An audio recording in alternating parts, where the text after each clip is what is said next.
너무 가까워도 탈이 나고 너무 멀어도 문제인 것 무엇일까요? 다름 아닌 사람과 사람 사이의 거리입니다. 가깝지도 멀지도 않은 거리를 유지한다는 게 말처럼 쉽지만은 않죠. 그래서 인간관계의 거리엔 정답이 없다고 말하는지도 모르겠습니다. 어떤 사람은 벽이 없어야 진정한 관계가 이루어진다고 말하고 또 어떤 사람은 가까운 사이일수록 선을 지켜야 한다고 말하는 아이러니. 이 미묘한 거리를 조율하는 과정에서 사람들은 저마다 크고 작은 상처들을 주고받는데요. 그럼에도 주고받은 상처들에 대해 서로에게 표현하는 데는 또 참 인색한 게 우리의 모습이 아닐까 싶습니다. 너무 사소하고 너무 당연해서 굳이 말하지는 않는 거죠. 하지만 사람과 사람 사이의 관계를 좌우하는 가장 중요한 요소는 바로 이 사소함이라는 것 꼭 기억해 두셨으면 좋겠습니다. 너무 사소하지만 그래서 또 너무 중요한 인간관계의 열쇠. 오늘 이 시간에 홍원영 이사님과 함께 그 열쇠를 찾아보려고 합니다. 홍원영의 호모 스펙타쿠스의 인간관계론 힘차게 출발해볼까요?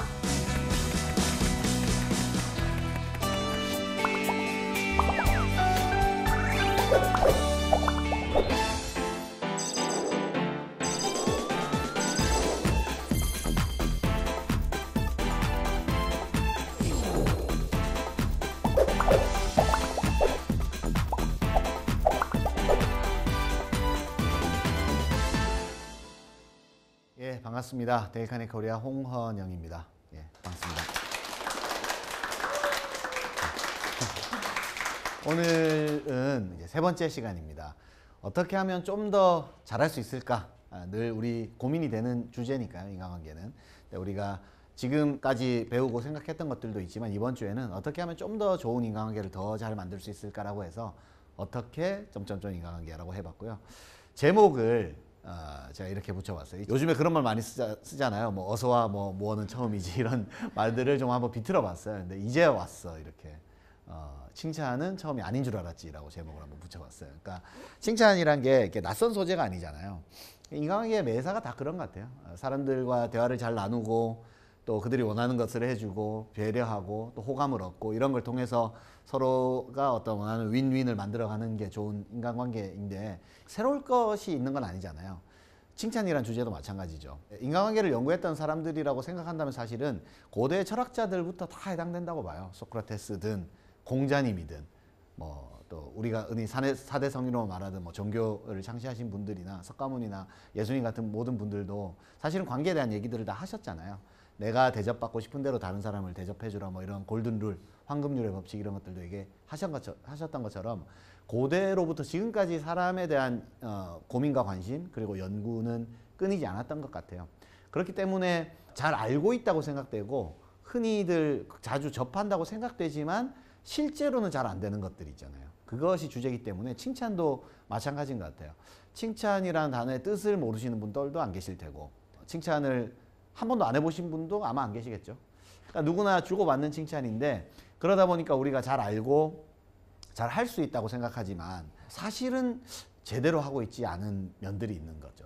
그러니까 나는 잘 안다고 생각했는데 알고 보니까 내가 사실은 네가 좀 처음이구나, 초보구나, 칭찬하는 데 있어서 아직 초보자구나 라는 것들을 생각할 수 있지 않을까. 그래서 조금 더 어떻게 하면 더 잘할 수 있을까, 좋은 긍정적인 피드백들을 주고받을 수 있을까, 이런 것들을 오늘 좀 함께 생각해 보고자 합니다.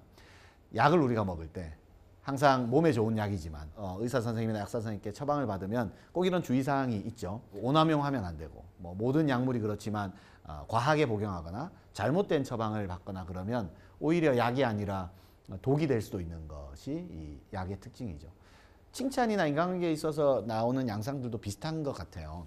기본적으로 좋은 거죠. 칭찬이란 것은 주고받는 것, 서로 기분이 좋게 되고 동기부여가 되고 이런 좋은 점들이 있지만 우리가 이 약을 잘못 쓰면 안 되는 것처럼 칭찬도 오남용을 주의해야 됩니다. 오남용이란 건 그거죠. 함부로 쓰거나 너무 과하게 하거나 그런 것들이 될 수 있습니다.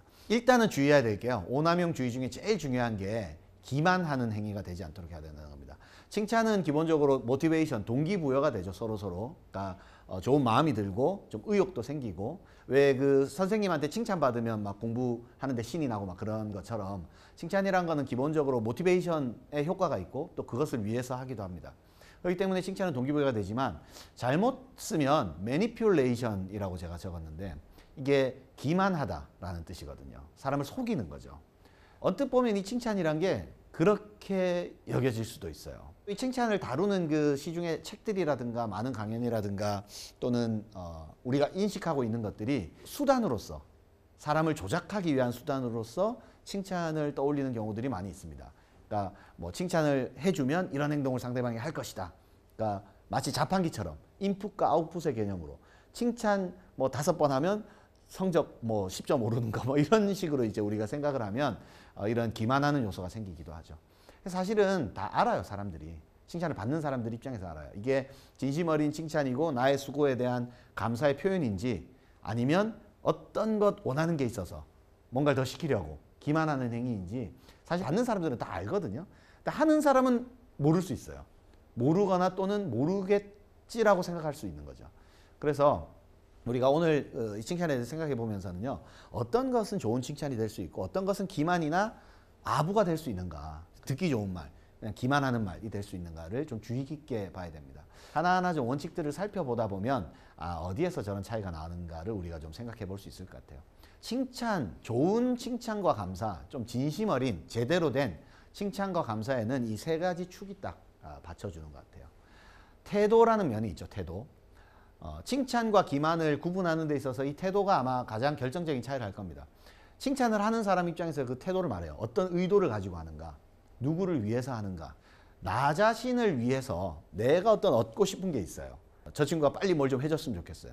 그렇기 때문에 막 듣기 좋은 말로 구슬려서 그 사람이 원하지도 않는 일을 막 강요한다거나 시키거나 이러면 이 태도가 칭찬을 하는 입장에서의 그 중심이 철저하게 나를 위한 거잖아요. 나를 위해서 상대방을 수단으로 쓰는 거잖아요.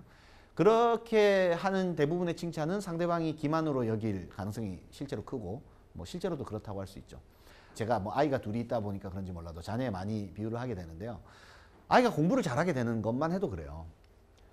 물론 아이가 공부를 잘하는 게 필요하지만 때로는 그 부모님을 위해서 공부를 잘한다고 뭐 그런 생각 들지 않으세요? 잘해야 된다는 것들을 부모님이 강요하는. 내가 못 이룬 꿈을 네가 대신 이뤄라. 아빠는 의사가 되고 싶었는데 못 됐으니 너는 의대를 가야 된다. 이런 부모들은 다 욕구가 있거든요. 그래서 그것들을 아이들에게 투영을 하죠. TV 드라마에도 그런 것들이 유행했던데요. 그러니까 그 입시 어떤 경쟁을 빗대어서 그 아이들이 이렇게 망가져가고 오히려 막 부모에게 복수를 꿈꾸고 막 이런 장면들이 등장하는 것처럼요. 그러니까 좋은 칭찬도 그 자신의 목적을 위해서만 쓰면은 이 태도에서 잘못되면 좋은 칭찬이 될 수가 없겠죠. 부모 자식뿐만이 아닙니다. 뭐 직장 생활에서는 뭐 너무나 이런 경우들이 많을 거고 우리 동료분들 사이에서도 그런 일들이 있을 거예요. 그래서 내가 어떤 목적이 있어서 막 기만하는 칭찬이 아니라 내가 본 것을 또 들은 것을 느낀 것을 그 사람에게 좀 이렇게 담백하게 얘기해 준다라는 느낌이 좋을 것 같아요. 두 번째는 방법이죠. 올바른 방법이 이렇게 한 축에 되어야만 또 좋은 칭찬이 될 수 있습니다. 사람의 모든 일이 그런 것 같아요. 의욕만 앞선다고 모든 게 다 잘 되는 건 아니잖아요. 내가 정말 저기서부터 저기까지 물을 그 바다를 건너서 또는 강을 건너서 꼭 가고 싶은 마음이 막 굴뚝 같더라도 호흡법을 모르고 수영하는 법을 모르면 물에 뛰어드는 순간 가라앉고 말잖아요.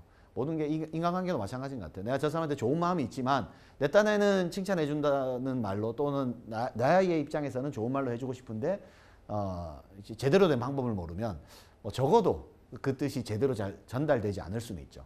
저희 부모님, 뭐 많은 세대 부모님들이 마찬가지일 거예요. 늘 밥 먹었니를 물어보거든요. 전화하면. 요즘 세상에 밥을 못 먹고 다니겠습니까? 굶지는 않겠죠. 다 알아서 차려 먹죠. 어떨 때 전화해도 밥 먹었니 그래요. 한 오후 3시쯤 전화해도 밥 먹었니 그래요. 점심시간이 아니라. 근데 나중에서야 알게 됐어요. 밥 먹었니라는 말은 잘 지내니 사랑한다 라는 말과 동의어라는 것을 사실 우리가 시간이 많이 지난 다음에 깨닫게 됐거든요.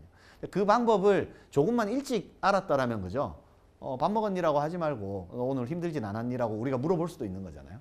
근데 그런 것처럼 우리가 좀 좋은 방법, 제대로 된 칭찬하는 방법적인 면도 알아야 될 것 같아요. 그것도 이따가 소개를 해드리고요. 세 번째는 이 태도와 방법만 갖고도 물론 제대로 된 칭찬을 할 수 있습니다. 그런데 좀 베이스에 깔려 있는 게 맥락입니다. 맥락.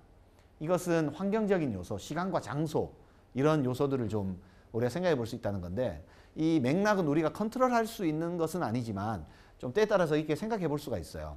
내가 의도하지 않았지만 타이밍상 그 칭찬이 좀 진심이 왜곡되는 경우가 있다고 해야 되나? 뭐 그런 경우가 있습니다.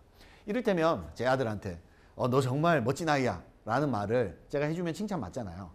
근데 이 말을 얘가 딱 그 100점 받아오고 났을 때만 시험지를 내밀 때만 제가 그 말을 하면 넌 정말 멋지다. 이게 제 의도는 정말 멋지게 보여서 한 건데 나중에 사춘기가 오면서 이런 생각을 할지 몰라요. 아, 우리 아빠는 내가 100점 맞아 올 때만 이 말을 해. 우리 아버지가 멋지다고 생각하는 건 나 자신이 아니라 나의 점수일 뿐이야. 뭐 이렇게 생각될 수도 있어요. 그러니까 맥락이 그렇다는 거죠. 좀 이 맥락도 고려하면 우리가 좀 더 좋은 칭찬을 할 수 있지 않을까 하는 생각이 듭니다. 네, 저는 믿는 게 기본적으로 이 맥락은요. 맥락이 없을 때가 제일 좋은 것 같아요. 어떤 맥락이 없을 때. 예전에 우리 2002년도 때 월드컵을 보면 그때 당시 히딩크 감독이 아주 유명했잖아요. 그러니까 선수들을 많이 칭찬해 줬다 그래요. 그래서 라커룸에 와서도 격려해 주는 말들을 하고 했는데 보통 운동 경기를 보거나 이러면 그 경기가 끝난 다음에 신문 기사나 이런 데서 엄청 선수들을 칭찬해 주거든요. 이렇게 해트트릭을 했다 그러면 뭐 축구 천재 이러면서 막 칭찬하는 기사를 쏟다가 그러다가 어느 순간 이렇게 경기를 망치고 나면 뭐 한국 축구의 고질적 병폐 이러면서 또 막 기사가 나오잖아요. 그런데 이 히딩크 감독이 선수들을 칭찬해 준 타이밍은 골을 넣고 나서나 경기가 잘 끝나고 나서나 그럴 때가 아니었대요. 그냥 여느 때 평상시에 또는 경기를 앞두고 있을 때 라커룸에서 초조하게 뭐 이렇게 운동화를 고쳐 신고 막 이러고 있을 때 그냥 느닷없이 들어와서 내가 너를 좀 관찰해 봤는데 너는 뭐 정신력이 되게 뛰어나다. 너는 이런 움직임이 참 좋다. 내가 좀 평소에 관찰해 보니 그런 점이 있으니까 그 점 좀 잘 좀 개발해라. 이렇게 맥락이 없어요. 뭐 경기를 끝나고 났다거나 뭐 이런 게 아니라 그냥 좀 자기 생각날 때 뜬금없이 하는 거예요. 왜 아프리카 어떤 한 부족은 생일 잔치를 그때 그냥 정해서 한다 그러잖아요. 생일날 하는 게 아니라 오늘은 이 사람 생일로 하자. 그래서 그냥 갑자기 그 사람 축하해 주는 거예요. 근데 그런 것처럼 이 칭찬도 뭐랄까요? 꼭 어떤 성적을 내고 나서 칭찬을 해주는 것은 이 맥락이라는 면에서 보면 물론 그것도 안 하는 것보다는 낫습니다. 반드시 해야 돼요. 그렇지만 때로는 맥락 없는 거 있잖아요. 내가 그냥 평소에 봤는데 이런 점 참 좋은 것 같아요. 라고 얘기해 주는 것도 사실은 좋은 방법이 된다는 걸 우리가 잊지 않았으면 좋겠어요. 그래서 이 태도와 방법이나 맥락이 있는데 이게 어느 한쪽이 좀 어그러져 버리면 기만하는 행위로 좀 비춰질 수 있다는 걸 우리가 진심 어린 태도는 우리 스스로 가져야 되는 것이고 또 맥락이란 것은 상황과 환경이 좌우되는 것인데 우리가 배우고 익혀야 될 것은 저기에서 보면 일종의 방법론을 좀 한번 생각해 보자 하는 겁니다. 앞 글자를 따서 테이프라고 이름을 붙여봤습니다. TAPE입니다. 칭찬을 할 때에 무엇을 칭찬하느냐를 한번 보자는 거예요. 우리가 흔히 직장 생활을 하거나 사회생활을 할 때 주고받는 칭찬의 말들을 누군가 옆에 붙어서 속기사가 붙어서 아니면 메모하는 사람이 칭찬의 말을 다 옮겨 적어봤다고 한번 해볼게요. 그 말들을 쭉 펼쳐놓고 한번 읽어본다고 가정하면 어떤 말들이 잘 등장할까 저는 궁금합니다. 실제로 제가 강의에서 만나는 사람들이나 강의를 통해서 만나는 사람들께 이렇게 여쭤봐요. 최근에 칭찬 들어보셨어요? 무슨 말을 들으셨어요? 물어봐요. 그러면 이제 답변들을 막 하시겠죠. 그러면 제가 뭐 정확하게 통계까지는 안 나왔지만 거의 1위는 수고했습니다. 수고했어. 수고했다. 잘했다. 그 다음에 뭐 그러고 별로 없는 것 같아요. 칭찬의 말이. 수고했어요. 잘했어요. 뭐 고맙다 정도. 그러니까 우리가 정확하게 칭찬을 한다고 하지만 무슨 대상을 어떻게 하는지를 사실은 잘 알고 쓰지를 못하는 경우가 대부분이죠. 그리고 그 칭찬이란 건 대체로 보면 그 사람 자체를 칭찬한다기보다는 그냥 그 사람이 한 행위를 칭찬하는 경우가 많아요. 여기서 보면 첫 번째 T에 해당되는 것들이 그런 것들입니다. T는 things라고 하는데요. 사물, 뭐 아니면 결과적인 것, 뭐랄까요? 그러니까 딱 눈에 보이는 아주 간단하고 단순한 것들을 말합니다. 그러니까 지금 우리도 옷을 입고 있고, 그죠? 외모를 딱 갖추고 있고, 뭐 손에 뭐 가방이라도 하나 들고 있고, 그런 그 사람의 어떤 가지고 있는 기본적인 속성들 있잖아요. 그 기본적인 그 things가 있죠. 그런 것들을 그냥 언급해 주는 것도 칭찬의 하나가 되는 거죠. 아주 가벼운 것이긴 하지만 헤어스타일을 바꿨다 그러면 잘 어울린다. 뭐 라는 말도 어떤 칭찬의 말들이 됩니다. 이것들은 사소하게 사람을 이제 기분 좋게 만들 수도 있고 관심의 표현이 될 수도 있지만 뭐 동기부여라든가 뭐 아주 깊은 관계가 된다거나 뭐 그런 것까지는 가지 않을 수 있어요. 가장 많이 하는 칭찬은 A일 거예요. A, achievement에 대한 겁니다. accomplishment 또는 achievement. 우리가 성취한 것에 대해서 피드백해 주는 것을 칭찬이라고 그래요. 아까 제가 언급했던 그 수고했다, 잘했다 이런 칭찬들은 대부분 보면 이 achievement에 대한 A에 대한 칭찬인 경우가 되게 많습니다. 자, 이것도 물론 좋아요. 필요합니다. 꼭 해야 돼요. 근데 이것은 우리가 아까 그 약물 오남용 제가 잠깐 말씀드린 것처럼 이 칭찬만 하게 되면 그리고 이 칭찬도 진심 어리게 못하게 되고 제대로 못하게 되면 그 효과가 약해지거나 좀 심하게 되면 기만의 경우가 생기게 돼요. 아까 말씀드렸었잖아요. 100점 맞아 올 때만 제가 어우 너 정말 잘했다 이렇게 칭찬을 하면 그러니까 그 점수를 칭찬하는 거죠. 그 궁극적으로는 그 사람을 칭찬하는 것이 아니라. 그러면 이 아이가 70점 받는 날은 어떻겠습니까? 기분이. 아빠는 더 이상 나를 사랑하지 않을 거야. 뭐 이렇게 되는 거 아니겠어요? 그리고 이 어치브먼트에 대해서만 우리가 칭찬하려는 속성이 많기 때문에 칭찬을 사실은 잘 하지를 못해요. 많은 직장의 관리자들께 제가 물어봅니다. 부하 직원들 칭찬 좀 많이 해주시 그래서요. 그러면 공통적으로 제일 많이 하는 대답이 뭐 칭찬할 게 있어야지 하지 뭐 그래요. 아니 친구가 그래도 실수도 안 하고 이렇게 다 하고 있지 않습니까? 그러면 아니 월급을 받는데 그럼 당연히 그건 해야지 뭐 이런 반응 때문에 사실은 잘하고 있는 건 당연한 게 돼버리고 못하고 있는 건 눈에 띄잖아요. 어느 정도 기대치만 해줘도 그것들에 대해서 감사를 표현할 수 있는데도 불구하고 정말 아웃스탠딩, 특출나게 뭔가를 보여주지 않으면 칭찬할 게 없다라고 생각하는 경향들이 있기 때문에 이 칭찬을 또 하지 못합니다. 근데 이 나중에 P는 제가 지금 잠시 후에 설명드릴 텐데 T든 A든 맨 마지막에 있는 이 에비던스, 이 증거가 되게 중요해요. 에비던스는 증거인데 증거를 붙여서 말해주면 그 칭찬이 훨씬 더 구체적이 되거든요. 증거는 T에 붙을 수도 있고 A에 붙을 수도 있어요. 예를 들어서 어제 이렇게 보고서 쓰느라 정말 수고했다. 내가 보니까 지난번에 비해서 데이터가 이 부분도 좀 정확해지고 수고 많았다. 정말 요즘에 고생이 많아. 내가 보니까 한 3, 4일째 계속 한 야근을 계속한 것 같은데 이번 주는 지난주는 네가 거의 대부분 야구를 한 것 같아서 너무 수고가 많았다. 이번 주는 일찍 들어가라. 이렇게 되어야 구체적인 증거가 있어야만 그 사람에 대해서 관심 있게 봤구나. 제대로 된 칭찬이구나. 이렇게 느낄 수가 있죠. 근데 이 구체적인 증거가 빠져버리면 좀 진정성이 약해지죠. 뭐 그냥 하는 말이 돼버리는 거예요. 수고했어 뭐 이런 말들이. 그리고 제가 오늘 강조하고 싶은 것은 이 P에 대한 칭찬입니다. 퍼스널 트레이트, 캐릭터, 그 펄슨에 대한 것, P. 그 사람 자체에 대한 것들입니다. 사람은 누구나 그 사람의 어떤 속성이란 게 있거든요. 이것은 성격일 수도 있고 기질일 수도 있고 그 사람만의 고유의 특성, 가치관들일 수 있어요. 이 P는 주로 보면 일종의 형용사로 표현이 됩니다.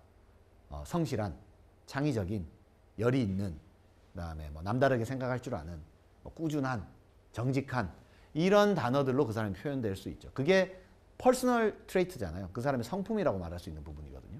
이것은 우리가 마음먹으면 칭찬할 수 있는 게 이 성품이 없는 사람은 없어요. 예. 그리고 이건 관점에 따라서요. 해석이 좀 다양하게 가능하죠. 너무 고집이 센 사람은 정직함이 좀 과할 수도 있는 것이고, 그죠? 또 되게 꼼꼼한 사람은 좀 소심함으로 나타날 수도 있지만 때로는 그게 꼼꼼함으로 나타날 수 있고, 그러니까 그 어떤 속성이란 것은 그것이 때로는 과하느냐 때로는 부족하느냐의 차이가 있을 뿐이지 누구나 다 개인의 그 속성을 가지고 있습니다. 그래서 진짜 좋은 칭찬은 이것을 발견해주고 이야기해주는 게 가장 뭐랄까요, 난도가 높고 깊이 있는 칭찬이죠. 아까 우리 칭찬의 그 말들 속기록으로 적어갔던 걸로 한번 돌아가 볼까요? 그 칭찬의 말들로 들어가 보면 이 P에 대한 것들을 찾아보기가 되게 힘들어요. 직장생활은 흔히 주고받는 칭찬의 말들은. 가끔 가다가 이런 말 나옵니다. 역시 김 과장밖에 없어. 뭐 이런 말 가끔 나와요. 근데 저는 그런 칭찬이 썩 좋지는 않은 것 같아요. 부작용이 생길 수 있습니다. 약물 오남용이 생길 수 있어요. 왜 그러냐면 보세요. 김 과장이란 사람 자체를 칭찬한 거 아닙니까? 이렇게 말할 수는 있어요. 그런데 가만히 보면 이 말에 문제점이 있는 게 김 과장아 역시 너밖에 없어. 누구야 역시 나한테 너밖에 없어. 이런 말을 하면 첫 번째 문제는 뭐냐면 그게 진실이 아니에요. 거짓말이에요. 거짓말. 첫 번째 문제는 왜 김 과장밖에 없어요? 사실은 딴 사람들도 다 있고 딴 사람들도 다 수고했는데. 그러니까 이건 사실 기본적으로 거짓말이에요. 예. 그리고 두 번째는 비교 우위에서 너무 오는 말들이거든요. 김 과장 역시 너밖에 없어라고 말하면 그 옆에 있는 이 대리는 뭐라고 생각했겠습니까? 속으로. 예. 나는 그럼 뭐야? 뭐 이렇게 되는 거죠. 그러니까 이런 종류의 칭찬이 가져올 수 있는 부작용이 그런 거거든요. 그런데 누구야 너는 정말 열정적인 점이 참 좋다. 너는 그래도 참 꾸준하다.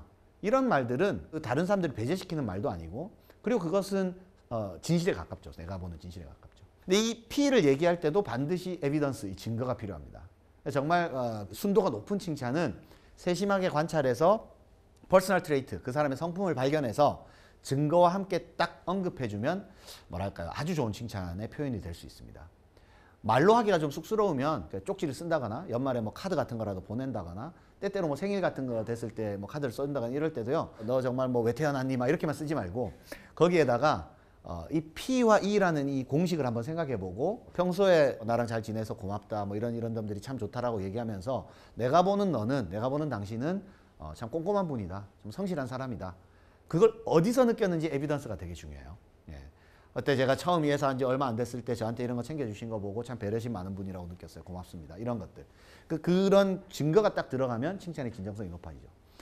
T든 A든 P든 이 증거가 빠져버리면 거의 90% 이상 이 기만으로 넘어가게 돼요. 한번 잘 보세요. 직장 상사를 우리가 대할 때 부장님 정말 최고예요. 부장님은 진짜 탁월하세요. 막 이렇게 칭찬을 했어요. 어디를 봐서 탁월한가? 그건 잘 모르겠고 하여튼 되게 탁월해요. 막 그러면 이거야말로 100% 아부죠. 그런데 이 공식을 사용하면 나보다 윗사람이라고 해도 칭찬이 가능해요. 아랫사람이 윗사람을 칭찬한다는 건 되게 힘들거든요. 수고했어요, 잘했어요 하기가 좀 되게 이상하잖아요. 근데 그런 칭찬은 아랫사람이 윗사람한테 하기가 힘든데 이것을 이용한 칭찬, 증거를 이용하고 P나 어치먼트나 T를 이용한 이 공식에 따른 칭찬은 사실은 아랫사람도 윗사람한테 할 수 있어요. 그러니까 사회초년생들도요, 얼마든지 쓸 수 있는 칭찬입니다. 예를 들어서 식사 장소든 회식 장소든 뭐 얘기를 하다가 이제 팀장님 전번에 저한테 뭐 사회생활 할 때 도움된다고 읽어보라고 책 하나 주셨는데 그 참 잘 읽었습니다. 참 팀장님 배려심 뭐 많으시다는 걸 제가 느꼈습니다. 뭐 이런 말들은요, 그냥 그 되게 좋은 칭찬이거든요. 근데 그거는 이렇게 아부라든가 이런 것들이 아니죠. 왜냐하면 증거가 있기 때문에. 증거가 없는 칭찬은 아부가 되는 거예요. 아첨이 되고 기만이 되고. 근데 내가 증거를 딱 대고 거기에서 내가 바라본 어떤 모습을 그냥 진실되게 얘기하면 그냥 그것이 가장 좋은 칭찬입니다.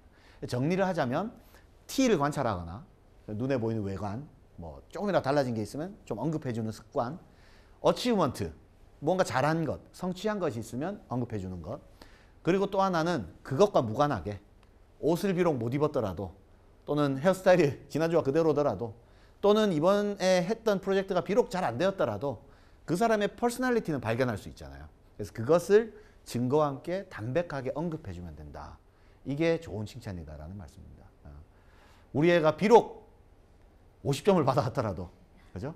넌 정말 참 낙천적이다, 긍정적이다. 이렇게 웃고 있지 않니? 뭐 이러면서 너는 잘 지낼 거야, 스트레스는 적게 받을 거야, 뭐 등등. 제가 약간의 기만의 의도가 들어갔나요? 아무튼 이 어치먼트와 상관없이 그 얘기들을 할 수 있습니다. 제일 중요한 원칙은 진실을 말하면 돼요. 내가 보는 진실을 말하면 됩니다. 진실을 말하려고 하지 않기 때문에 칭찬이 잘 안 되는 거거든요. 내가 본 진실을 그냥 언급해주면 됩니다. 예전에 제가 인간관계론을 한번 이전에 강의한 적이 있었는데 직장생활의 3요소라고 해서 이걸 설명했던 적이 있어요. 이전 방송분을 아마 찾아보시면 나올 겁니다. 직장생활의 그 역학이 이렇게 복잡하기 때문에 제가 이 말을 적은 거예요. 뭐냐면 상하로는 권력관계죠. 상사가 있고 부하 직원이 있고, 좌우의 동료들은 늘 친한 친구이기도 하지만 사회생활이나 직장생활에서는 경쟁을 하게 됩니다. 그죠? 네, 평가를 받아요. 그리고 전후 나랑 같이 일하는 사람들은 일종의 계약 관계로 이루어져 있어요. 그러니까 직장 생활이란 게 굉장히 뭐랄까 그냥 동호회나 이런 것처럼 그냥 관계로만 구성되어 있지 않고 일이란 걸 중심으로 상하 좌우 그리고 앞 뒤로 이렇게 좀 복합적으로 묶여 있기 때문에 이 안에서 우리가 가운데 존재한다면 제가 AS라고 적어놨죠. 그때 권력관계, 상하관계 뭐 이런 것들이 좀 직장생활의 어떤 힘든 점들을 적어놨는데 이 안에서도 우리가 과연 칭찬이 가능할까, 이 요소를 한번 생각해 보자면 일반적인 그런 칭찬은 좀 힘들 수도 있어요. 상사를 내가 칭찬한다는 거 아까 말씀드린 것처럼, 그죠? 그런데 우리가 TAPE라고 말씀드렸잖아요. 사실, 그리고 성취, 그리고 그 사람의 성품, 그것을 증거를 가지고 언급해주는 이 방식은 가능하죠. 상사라고 해도 가능하고, 유관부서라고 해도, 그죠? 유관부서에서 어떤 일이 넘어왔어요. 내가 아니면 일을 취합해서 그쪽에 넘겨줬어요. 그래서 우리 꼼꼼한 김 대리님, 제가 이렇게 원하신 데이터 보내드립니다. 항상 꼼꼼하게 처리해 주셔서 감사드립니다. 지난번에도 제가 좀 틀린 거 있으면 잘 지적해 주셨는데 뭐 이렇게 해주셔서 고맙습니다. 그러니까 항상 그 사람의 퍼스널리티와 증거를 딱 언급해서 하기 시작하면 굉장히 달라지죠. 그 외국계 그 자동차 부품을 만드는 회사의 그 관리자분이 이 수업을 들으시고 저희 강의를 들으시고 늘 그분은 직원들 칭찬 늘 한다고 생각했대요. 자기만큼 회사에서 칭찬을 잘하는 사람이 없다라고 생각했고 실제로도 보니까 칭찬을 많이 하시더라고요. 그런데 그 사람은 부하 직원들한테 오히려 서운한 거예요. 자기 딴에는 늘 칭찬해 준다고 하는데 특히 이제 이메일로 주로 많이 의사소통을 하니까 직장에서는, 그래서 부하 직원한테 늘 이메일이 오면 늘 칭찬의 말을 적어줬대요. 근데 한 번도 이 인간들이 회신을 하는 법이 없다는 거예요. 고맙다고. 그래서 그럼 왜 그런 것 같습니까 하고 이렇게 찬찬히 뜯어봤더니만 이분이 하는 칭찬이 늘 그거였어요. 수고했어요. 김대리 화이팅. 되게 오늘 잘했네. 뭐 고생했어. 뭐 이러면서 그 짧은 그 말들을 잊지 않고 꼭 적어줬던 거예요. 사실 그것만 해도 100점 줄 수 있죠, 물론. 잘한 거예요. 그렇게 또 그런 것조차 안 하는 뭐 사람들이 뭐 직장에서 다반사니까요. 그런데 이분이 이걸 딱 생각하고 나서 아 내가 그냥 단편적으로 증거도 없이 그냥 수고했다 잘했다 역시 너밖에 없어 막 이런 뭐랄까요 좀 이렇게 약간 아첨에 가까운 말들로 칭찬을 많이 했구나라는 것을 깨닫고 그 다음부터는 이것을 이제 바꾸기 시작했어요. 이메일이 딱 오거나 보고가 올라오거나 아니면 업무 협조가 이렇게 와서 이렇게 오게 되면 회신을 할 때 꼭 아 누구누구 뭐 과장님 항상 이렇게 성실하게 보내주셔서 감사드립니다. 퍼스널티가 들어갔죠. 그래서 이렇게 기한이 하루 남았는데 먼저 보내주시니까 정말 이렇게 업무 처리하기가 참 좋네요. 뭐 등등으로 이제 회신을 하기 시작했어요. 답장이 오기 시작합니다. 답장이. 예. 그렇게 말씀해 주시니까 좀 민망하긴 한데요. 뭐 등등. 아니면 다음번에도 좀 잘 보내드리겠습니다. 아주 형식적인 답변이 어떤 답변이든 막 답변이 오기 시작합니다. 그래서 이분이 그 수십 통의 이메일 답변 받은 것을 딱 캡처 떠서 저한테 보내주셨어요. 내가 이렇게 달라졌다. 그런 것처럼 우리가 지금 제가 서두에 말씀드렸지만 칭찬이 처음이 아닌 줄 알았는데 이런 종류의 칭찬은 사실은 처음일 경우가 되게 많거든요. 그래서 생일 카드를 쓰거나 아니면 좀 힘들어하는 친구한테 음료수 안에 포스트잇을 하나 붙여서 건넬 때에도 이런 종류의 말들, 그죠? 그 사람의 성품을 언급하고 내가 관찰한 증거를 언급해서 주면 굉장히 깊이 있고 따뜻한 관계들이 아마 맺어질 겁니다. 고래 사진을 왜 놨는지 아마 다 아실 겁니다. 그죠? 칭찬은 고래도 춤추게 한다라는 책이 워낙 유명해가지고 이 책을 안 읽어보신 분들도 이 책의 제목은 다 아실 거예요. 원제는 칭찬은 고래도 춤추게 한다가 제목이 아니었던 거 혹시 알고 계시죠? 그냥 원래 제목은 이거예요. Well done, the power of positive relationship이었어요. 근데 이 책의 제목을 칭찬은 고래도 춤추게 한다로 바꾸고 나서 한국에서 바꾸고 나서 그 원래는 잘 안 팔렸는데 이 책이 확 잘 팔렸대요. 근데 저는 한편으로는 사람들마다 그 춤추게 하고 싶은 고래가 너무 많아서가 아닐까 이런 생각을 했어요. 고래를 막 춤추게 하고 싶은데 뭔 방법이 없나 하니까 이 제목이 눈에 띈 거야. 근데 아까도 말씀드렸지만 고래를 춤추게 하는 것도 중요하지만 좀 그걸 떠나서 그 이전에 내가 어떤 사람이 되느냐가 사실 더 중요하거든요. 내가 칭찬이라는 긍정적인 말, 포지티브 릴레이션십이잖아요. 긍정적인 말을 주고받을 수 있는 사람이 되는가가 더 중요해요. 내 자존감이 더 중요해요. 늘 불평하고 사람의 안 좋은 점을 보는 사람은요, 자기 자존감도 굉장히 낮아집니다. 근데 그 사람의 좋은 면을 보려고 하고 성품을 발견하려고 하고 그것을 이야기하는 사람은 사실은 자기가 더 훌륭한 사람이 되는 거거든요. 그래서 자기 자존감이 올라가요. 결국에 가장 중요한 것은. 그래서 고래를 춤추게 하는 것도 물론 중요하지만 그것보다는 정말 칭찬이라는 통해서 긍정적인 시각을 통해서 내가 좋은 자존감을 가진 그런 리더가 되는 것, 그것이 어떤 칭찬의 좀 궁극적인 어떤 또 의미가 아닐까 그런 생각으로 좀 마무리해 보겠습니다. 수고 많으셨습니다.